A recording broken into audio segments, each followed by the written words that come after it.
এত অটো আমদানি করলো কিভাবে? এটা লাইসেন্স দিল কিরা?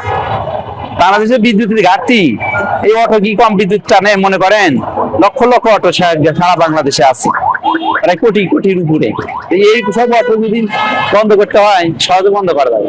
মহাসড়কে বড় বড় যানবাহন ব্যাপক গাড়ি চলাফেরা করে, এর মধ্যে এই অটো চললে এটা যানজট সৃষ্টি হয়, গাড়ি গতি কমে যায়, মানুষের সমস্যা হয় চলাচলে, গাড়িগুলা তার নিজস্ব গতিতে চলতে পারে না। এজন্য আমরা প্রতিদিনই যানজট নিরসনের পাশাপাশি অটোর বিরুদ্ধে অভিযান অব্যাহত রাখছি। প্রতিদিনই আমরা সকাল থেকে রাত পর্যন্ত যানজট নিরসনের পাশাপাশি এগুলো আটক করে ডাম্পিং করে থাকি। এদের বিরুদ্ধে আইনগত আমরা এইভাবে ব্যবস্থা নিয়ে থাকি, কিন্তু আমরা একদম নির্মূল করতে পারতেছি না, কারণ আমাদের জনবলের কিছুটা ঘাটতি আছে।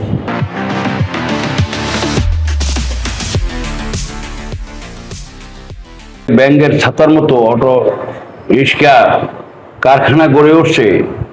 এই কারখানাগুলো যদি বন্ধ না করা যায়, তাহলে বাংলাদেশে ব্যাংকের ছাতার মতো গড়ে উঠবে অটো রিক্সা।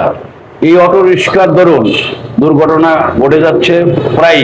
আমার 53 নং ওয়ার্ডে প্রায়ই দুর্ঘটনা ঘটে, এবং মেইন রাস্তাও অটো রিক্সা বিভিন্ন দুর্ঘটনা ঘটে থাকে।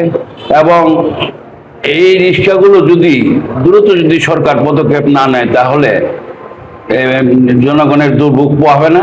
গাজীপুর মেট্রোপলিটন পুলিশের যে যারা ট্রাফিকের দায়িত্বে রয়েছেন, তারা আমাদেরকে যেমন জানিয়েছেন যে আসলে আমরা প্রতিদিন এখানে সড়ক মহাসড়ক থেকে আমরা ছোট ছোট গাড়ি ডাম্পিং করে আমরা আইনগত ব্যবস্থা নিচ্ছি, এবং এই আইনগত ব্যবস্থা নেওয়ার পরেও কিন্তু আসলে কমতি নেই। আসলে সবাই এই শৃঙ্খলাটা মানছে না, এবং শৃঙ্খলা না মেনে, এই আইনটা না মেনেই কিন্তু আসলে মহাসড়কে তারা চলাচল করছে।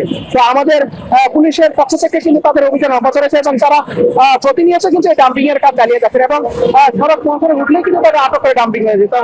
আমাদেরকে যেমন জানিয়েছেন যে আসলে ট্রাফিক পুলিশের পক্ষ থেকে কিন্তু আসলে এই আইনগত ব্যবস্থা প্রক্রিয়া দিন আছে, চলমান থাকবে। আফজাল হোসেন, বাংলাদেশ প্রতিদিন, টঙ্গী।